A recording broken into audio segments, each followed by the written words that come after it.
in John 3:5, concerning being born again, what is the water, and how do you know what the water is?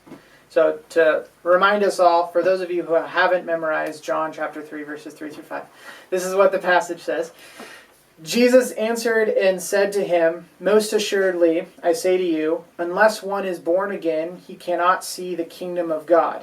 Nicodemus said to him, "How can a man be born when he is old?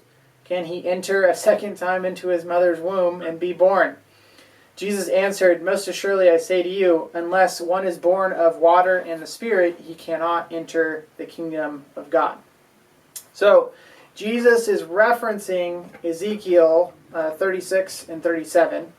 And as an example of that, I'll read Ezekiel 36, verse 25 and 27 through 27. "Then I will sprinkle clean water on you, and you shall be clean. I will cleanse you from all your filthiness and from your idols. I will give you a new heart and put a new spirit within you. I will take the heart of stone out of your flesh and give you a heart of flesh. I will put my spirit within you and cause you to walk in my statutes, and you will keep my judgments and do them." So in John chapter 3, Jesus is saying, you have to be born again. You have to be born from above to see the kingdom of God. And Nicodemus doesn't understand what he's saying and mocks him by saying, you can't be born twice. So Jesus clarifies what he meant by referencing the cleansing and the new heart and the new spirit and the faithfulness that's all mentioned in Ezekiel chapter 36 and 37. Those concepts.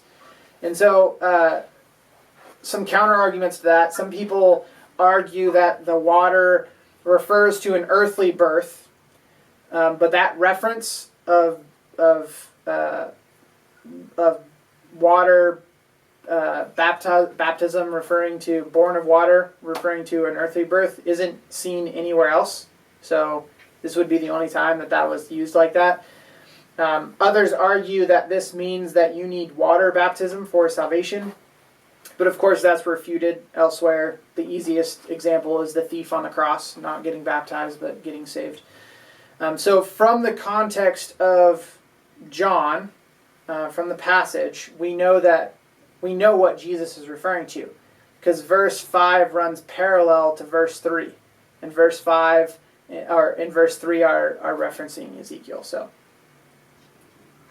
for verse 5 is referencing Ezekiel, and that explains verse 3.